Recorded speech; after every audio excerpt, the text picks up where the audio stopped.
Good morning, fourth graders. Today we're going to start talking about fractions in Unit 8. This is Lesson 1, Decomposing Fractions. I've also linked on your Google slide for you this resource, the colored fraction strips. It'll be very helpful during this lesson for you to be able to use and to use as a resource as well. And it looks like this. All right, well, let's get started. If you have some strips of paper, or this is a piece of construction paper I cut into 3 strips, go ahead and pause this video now and find those a piece of construction paper and cut it into 3 strips. Okay, hopefully you're coming back to me and I'm unpaused and we are going to be working with some strips of paper. So the first strip of paper I have here, we're going to take this and we're going to fold it into 3 parts. Not just 3 parts, but 3 equal parts. So the first thing I want to do is kind of like if you've ever folded a piece of notebook paper to put in an envelope, you kind of do this little cheat here where you're folding it and then you're kind of making sure each part's going to be equal before you make any creases, and then you crease it down. And then when we open it, we should see 3 equal parts. I'll give you a minute to do that. Go ahead and pause. Okay, so we have our 3 equal parts. I'm going to take my pen or pencil or marker or whatever you have, and I'm just going to draw a line over the crease where I made that crease to make it show my thirds even better. Very good. Okay, let's go ahead and label our picture here.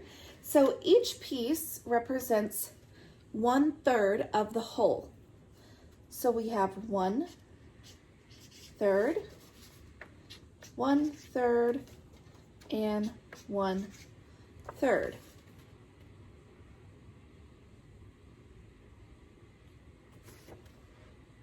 If I was to ask you, how much are these 2 pieces, what would be your answer? 2/3, correct. There's 1/3 plus 1/3 would give you 2/3. How many thirds make up the entire whole? 3/3, correct. 1/3 plus 1/3 plus 1/3 is 3/3. Let's look at how we would write that. 3/3 can equal 1 whole. What do you notice about this fraction? They're the same on the top and bottom. When that happens, we have created a whole number. Very good. Okay, let's pull out that other fraction strip piece that you have. And this time we're going to do something different. We're going to take it and we're going to fold it in half. And so what fraction do we have here?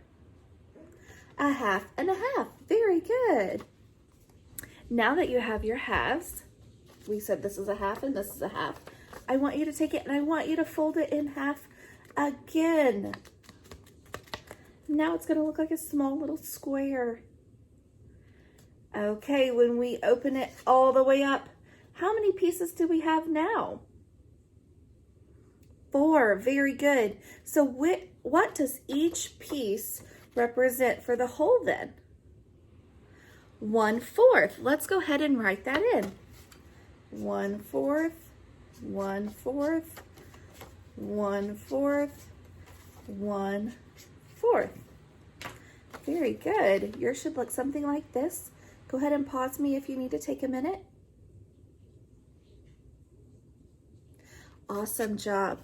Okay, with our other fraction strip, I want you to repeat the same steps we just did.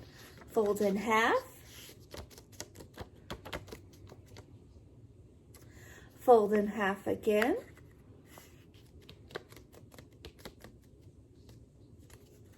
And when we unfold, we should have how many pieces? 4, that's right. So let's go ahead and label them. 1/4, 1/4, 1/4, and 1/4. Very good. Okay, now we have 2 strips of fourths. Does everyone see that? Good. What I want you to do is I want you to color in this strip with your pencil really lightly. Just really lightly color it in. I'm going to use my marker. I'm going to color in the whole entire strip of fractions. So this one's all colored in. And on your other strip, I'd like you to color in 3 of the fourths. 1, 2, 3. And remember, we're not coloring experts. It doesn't have to be perfect. So it'll look something like this. Go ahead and pause me if you need a minute to finish that. Okay, friends. Now, I would like you to count how many total fourths do we have colored in? How many total fourths? 7 fourths, you're right. We have 4 colored in here and 3 colored in here for a total of 7 fourths. Let's look at how we would write that. 7 fourths. What do you know about this number? Well, our numerator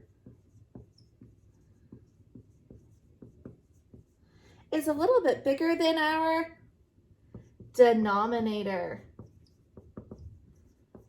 So we're going to use a number bond to help us figure out if there's more than a whole here. So let's put our 7 fourths in a circle and let's start our bond, okay? Now, if I go back to my picture here, how many fourths made this one whole? 4 fourths, you're correct. So that would be the first part of our number bond. 4 fourths, very good. How many fourths did we have on the second piece of our picture? 3 fourths, you are correct. That's the second part of our number bond. So our number bond now shows 7 fourths is also equivalent to 4 fourths and 3 fourths combined. What do we know about 4 fourths? We talked about that a minute ago when we had 3 thirds equals 1. Very good. If the top number and the bottom number are the same, that is equal to 1 whole. Absolutely. Well, we have 1 whole and 3 fourths. So 7 fourths equals 1 whole and 3 fourths, which is very clear here by your picture. 1 whole and 3 fourths. Very good. Okay, friends, we have now changed our 7 fourths to 1 and 3 fourths. We've learned some new words like numerator is the top number in a fraction. Denominator is the bottom number in a fraction. We have seen that if you have a numerator and a denominator that are equal, that is equal to 1 whole. And we have taken our number bond for a number greater than 1 and changed it into what we call, here's a new word for you, a mixed number. These are terms you probably heard in 3rd grade, so we are just repeating those words and using that same language. Okay, friends, today I've linked an assignment to the problem set for you to try. It's going to have number bonds, but the other thing it's going to have is it's already going to have your tape diagram, which we made today, like this, colored in for you. So you won't need any fraction strips today, but if you want to make your own, please feel free to do so. Your tape diagram will already be colored in on your problem set for you, and you'll just be working on making a number bond to show us the decomposition of those fractions. Okay, we'll do one more together that'll help you get started on your problem set, and then we'll be done for the day. Okay, friends, let's look at this problem. It is on your problem set. It's number 1B, but we're going to go ahead and do this one together. So the directions ask us to first look at the tape diagram and then determine the number sentence. So that's kind of what we did a minute ago when we said that 7/4 can equal 4/4 plus 3/4. We just verbally said that, but we can also write that. So let's look at this tape diagram. How many pieces are in the whole? If this tells us there's this whole tape diagram is one whole, how many individual pieces do I have in the whole?